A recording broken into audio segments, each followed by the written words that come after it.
你们希望我来，我来了。你们希望合力对付我，现在我只有一人。国师还是如此狂妄。大军后方突然出现了许多带旗子的人，国师有伤在身，你能不能派些高手去支援？倘若你让圣教帮助国师，我圣教都将在江湖上名誉扫地。我们真能帮到国师吗？城内竟有如此多的天人境强者，大香就是你的葬身之地。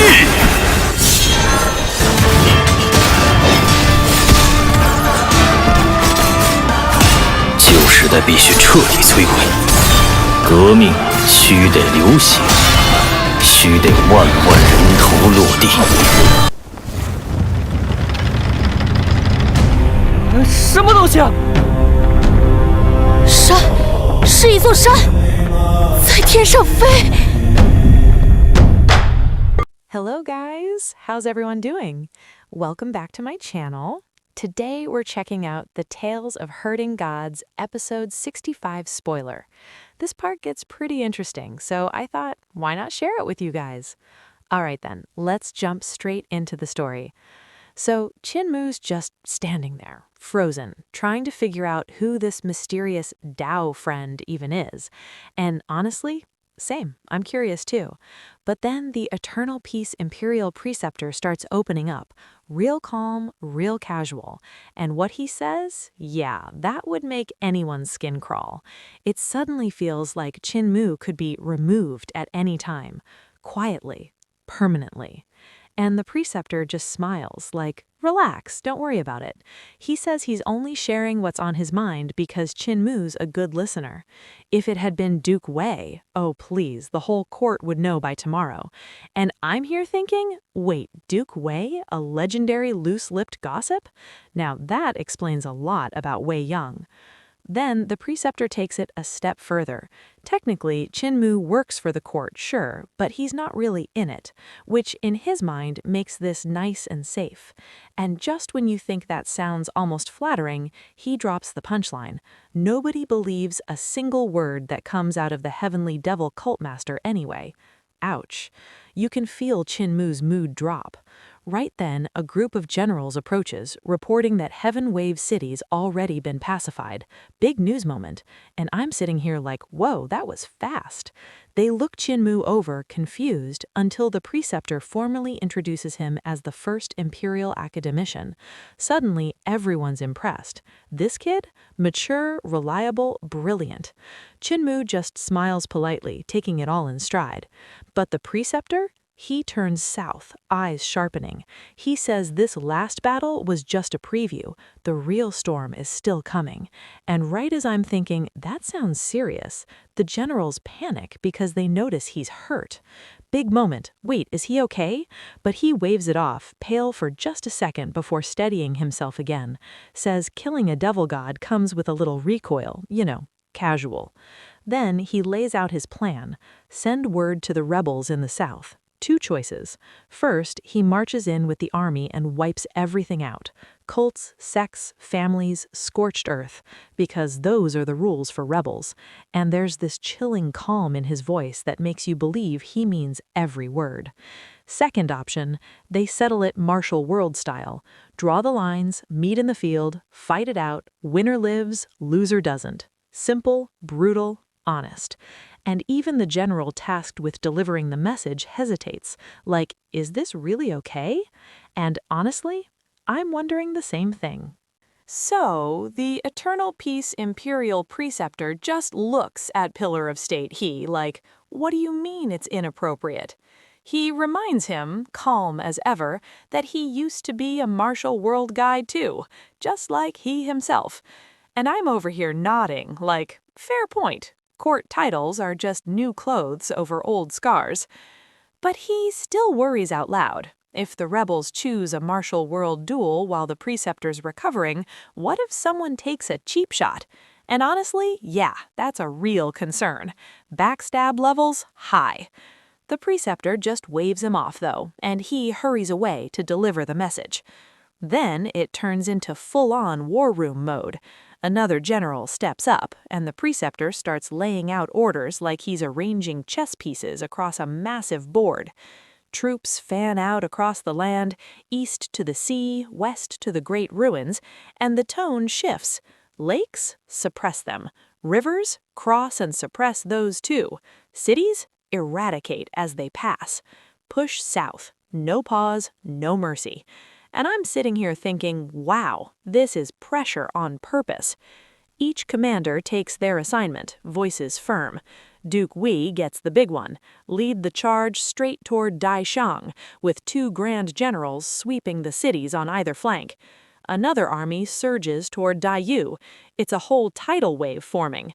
And then Duke Wei, this guy, just grins and asks, "So, what about you?" And the preceptor smiles like it's nothing. He'll follow behind, recover, wait for the rebels' answer. Real calm, real dangerous. But Duke Wei, he's got zero filter. He starts yelling about injuries, doctors, and somehow we end up on a story about his wife sneaking off to Flower Alley, and not for the reason he thought. Big, awkward moment. Oh, wow, even the preceptor coughs like, okay, that's enough sharing, time to march. Before he leaves, Duke Wei points at Qin Mu, calling him out as the little divine physician, and tells him to fix the preceptor's eternally serious face. Then he casually admits he followed his own wife because he thought she might be, into girls. And he was kind of nervous and kind of excited. And I'm just, what do you even say to that? Qin Mu freezes, gives a tiny wave, same energy as when you pretend you didn't hear something insane. The preceptor sighs, like he's been through this too many times, and mutters that the Wei family men all talk like they could swallow cows. Honestly, I believe him. Qin Mu tries to bow out politely, time to part ways, but the preceptor shuts that down immediately. Why leave? You're still treating me. Of course you're coming south. And Qin Mu's standing there like, please don't do this. He mentions the injured scholars he left behind, the real responsibilities he has. But the preceptor's expression darkens. Not a suggestion anymore. He'll help find them. Just give him names. And that's when it really hits. All these armies aren't just marching. They're forcing the rebels into a corner. 2 choices? Not really. They either face him or get crushed. And if Qin Mu goes along for the ride, he becomes part of that target. He's strong, sure, but 5 elements realm against sect-crushing forces? Yeah, that's not a fight anyone sane wants to be in. So Hulinger is over there running the world's cutest and deadliest pharmacy counter, calmly reminding everyone that each bottle costs 10,000 Great Abundance coins. 10,000. And if you can't pay, no worries. IOUs are accepted. Very convenient and terrifying. Monk Yun Kuei just about collapses on the spot. He's whispering like the universe personally robbed him, saying ever since Qin Mu showed up at Imperial College, he's been broke, completely cleaned out. And honestly, I believe him. He even tries pleading with Sister Fox for mercy. It's both tragic and a little funny. Qin Mu steps in, though, trying not to laugh. He reminds Linger that he's the one who dragged everyone out here for experience, so yeah, he should be responsible for their medical bills. Plus, he's got that divine physician reputation to protect. Doctors are supposed to heal like they're caring for family, and charging his own team right now? Bad look. Real bad. Yu Qinghong was this close to asking for a second bottle, backup plan, you know? But after hearing that, she just keeps quiet. You can almost see the thought pass across her face. So he does charge people. Petty guy. Meanwhile, Si Yun Shang grabs a bottle too. She and Yu Qinghong disappear into the trees to patch themselves up privately. Nothing dramatic, just tending to wounds and making sure there won't be scars later. And while they're working, the conversation drifts into that casual, gentle teasing you only really get between friends. One mentions figures, the other laughs it off, talking about how growing older just means, well, more things to deal with, running included. Totally normal girl talk, just happening in the middle of a war zone, no big deal. Then, Si Yun-shang remembers something and wonders aloud if Qin-mu could actually tailor better clothes, because apparently he's also good at that, and Yu Qing-hong just about jumps out of her skin. Ask a guy to tailor that? Absolutely not. I don't blame her. Awkward level? Maximum. Back at camp, Qin-mu gathers everyone together. His tone shifts, serious now. He tells them the mission's changed. He has to follow the Imperial Preceptor south, right into enemy territory. The man is injured and Qin-mu needs to stay close to treat him. But he gives them a choice. If anyone wants to head back, this is the time. And you can feel the air tighten, because they all know what that means. Danger ahead, the real kind. The Imperial Preceptor, totally unfazed, adds that he'll even give them guidance on cultivation along the way. Kind of like, yeah, it might be deadly, but hey, free training. And I'm just watching all this thinking, would you go, or would you turn back? And the moment the Imperial Preceptor offers cultivation guidance, boom! Everyone's eyes light up like kids seeing fireworks. Yun Kuei even laughs, totally pumped, saying of course they have to head deep into the southern borders. He's already imagining himself preaching Buddhism to hardened rebels like it's a traveling outreach tour. Ambitious guy. Meanwhile, Qin-mu's just watching them and sighing inside. They really don't get it yet. This isn't some field trip with extra credit. This road they're stepping onto, it's the kind you might not come back from, even if you throw everything you've got at it. Heavy stuff. But still, they go. Life and death up to fate, someone says, like a toast before a storm. And honestly, goosebumps. The Imperial Preceptor travels light, cloak fluttering as he heads south. Qin-mu trails behind with the group, listening as Si Yun-shang fills him in on what they went through. And yeah, it was bad. But somehow their luck was still better than his. They got blasted away by Dutian Devil King too, but at least they didn't have to deal with monsters like Long Jiaonan breathing down their necks. Small blessings. Turns out, the Dragon Keelan had landed nearby when chaos broke loose, so they sprinted straight for him. Smart move. And when the heavenly devils descended like a nightmare wave, the Dragon Keelan stood his ground, and wow, he fought hard. Fire, teeth, raw muscle, the whole deal. The others basically survived by staying within his orbit. Qin-mu hears this and just stares at the big guy stunned, and Hu Liying quietly leans in, whispering that the Dragon Keelan's been eating their food the whole time, doing nothing, and now he's suddenly playing guardian for somebody else. She sounds almost offended, then suggests, very sweetly, that maybe they should squeeze a little more value out of him than just dragon saliva. Qin-mu nods like, yeah, fair enough. As they keep moving, he glances back at Heavenwave City growing smaller in the distance. He wonders aloud if Long Jiaonan's been dealt with by now and the Dragon King as well. Probably gone, and with them, the Dragon Rider sect's techniques, lost forever. Same with Great Mountain Sect, wiped out. And he can't help thinking how much knowledge vanished with them. Especially Devil Withdraw Command, that spell designed to send devils back where they came from. If only someone powerful enough had used it, Dutian Devil King might have actually been banished. But now, that art died with its people, and that hurts. Behind them, Heavenwave City is still a wreck. Soldiers rebuild walls, clear rubble, ferry troops across the river by the thousands. No one rests. The army rolls on toward the south like an endless iron tide. Inside the city, patrols sweep the ruins, rounding up survivors and hunting rebel stragglers. They even carry paintings of wanted criminals, comparing faces one by one. And in the middle of all that tragedy, a soldier pauses beside a girl. And she is striking. Dark green gown trailing to her feet, hair pinned neatly, light makeup, quiet, dignified beauty, the kind that tells you she comes from an old, wealthy household. The soldier lingers for a breath, just appreciating the view, then moves on. But the camera stays. because as the girl stands there, shell-shocked and silent, the red jade earring on her left ear moves, just a little. And then you realize that's not jewelry. It's a tiny red snake, alive, coiled through the piercing like some elegant predator pretending to be decoration. And right then, you just know, if Qin Mu were here, he'd raise the alarm immediately. Qin Mu had seen Long Jiaonan's real face once. No disguises, no rouge, no graceful poise. Just raw flesh and scales peeling away as she shed her skin. And seeing her now, back in her flawless young lady form, you'd never guess it was the same person.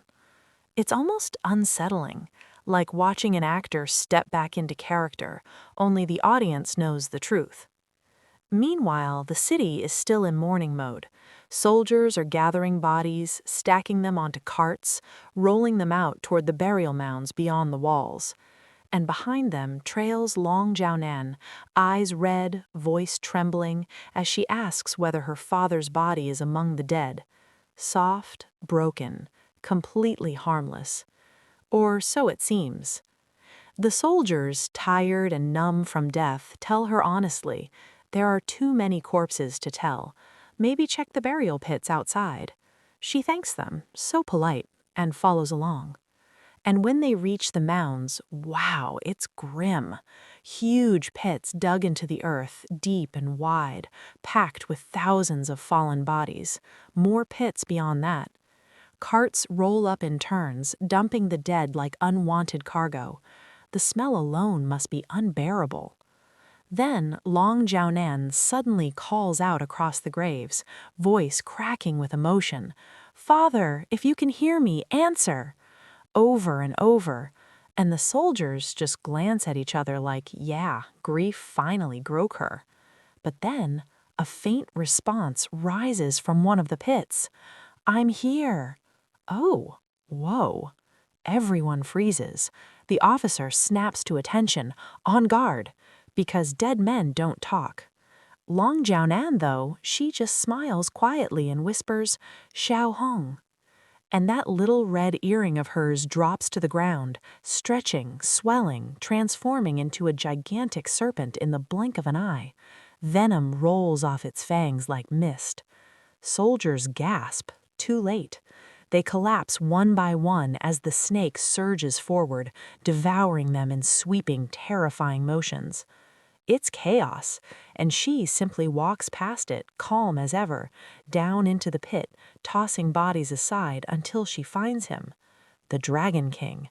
Not dead, just injured, recovering mid-skin shed. She laughs, relieved, calls herself his daughter out of habit, then corrects herself when he reminds her, son. The relationship might shift outwardly, but the bond is still sharp and old. He explains he played dead to survive the devil god, smart move, and whistles for his companion. A strange little creature crawls out of the forest, part snake, part dragon, red as burning coals, still alive, still loyal. They'll both need time to heal, he says, so their son will take the reins for now. And with that, Long Jiaonan summons the giant snake. Demon mist swirls. The beast coils around them, lifts, and rockets into the sky, gone before the stunned soldiers in the city even realized what had happened. And as they fade into the clouds, the Dragon King asks the question that's been burning in his chest. Who caused this disaster? Long Jiaonan's answer is cold. It was the academician Qin, the one who summoned the devil god, the one who destroyed their sect. And even though he escaped, the Dragon King doesn't care, because in his mind, Dragon Rider sect isn't dead as long as the two of them still breathe. And revenge? Yeah, that's coming. Brutal and personal.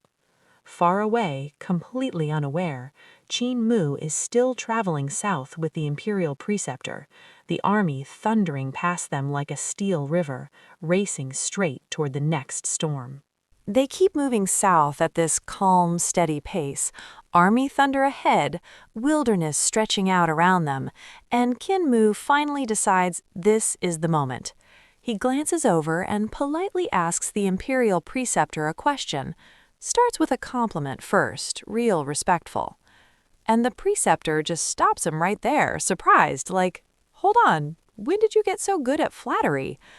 Kinmu blinks, totally serious. "Wait, that was flattery?" Everyone else nods hard.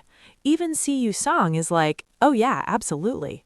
Kinmu mutters that he learned that tone from his elder, a smiling cripple who spoke gently but acted not so gently. Then he shifts gears and finally asks the real question. Why does Five Elements realm feel weak? And honestly, that's a great question.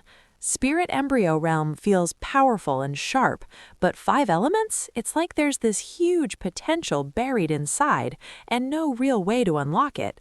There are literally 5 gods dwelling there, so where's the big leap?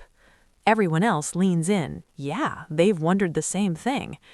The Imperial preceptor looks at them, stunned. He even asks if the Imperial College never taught this. They all shake their heads. Big sigh. Major disappointment. You can practically feel the kids these days energy. So he breaks it down. 5 Elements divine treasure isn't just decorative.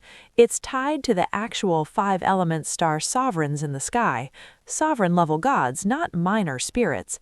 And every time they use techniques and that strange power drops from the heavens into their bodies, yeah, that's the 5 Elements answering. Gold to metal, wood to growth, fire to flame, water to flow, earth to stability. He asks if their star sovereigns have already returned to their palaces. They nod again. Another sigh. Apparently the curriculum is garbage now. Because that moment when the sovereigns return means you've mastered the elements.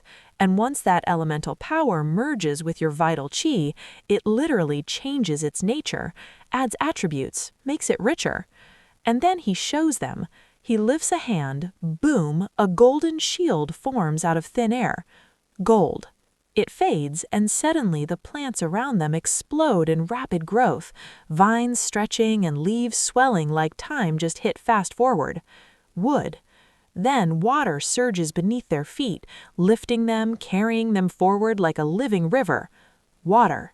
Fire follows, bright clouds of flame blooming under them as they glide through the air. Fire. Finally, the earth itself rises, stones and soil swirling together into a massive floating sphere. Earth. And just like that, he dismisses it all. The world calms, they drift gently back to the road like nothing happened. He explains that this isn't the same as the spirit embryo's control, and it's completely different from the 4 bestial chi forms like green dragon and vermilion bird. Those don't simply equal wood or fire. Each of them actually hides all 5 phases inside. He looks back, and everyone just has that face, that I'm reading a cosmic calculus textbook face. And he's like, seriously? Do you not get any of this? Then he shakes his head, defeated. This batch really is the dumbest I've ever taught. Ouch. So guys, that was the episode 65 spoiler. If you enjoyed it, make sure to hit the like button and tell me in the comments which episode you want next. And if you're new to the channel, don't forget to subscribe. I'll see you in the next video. Bye guys!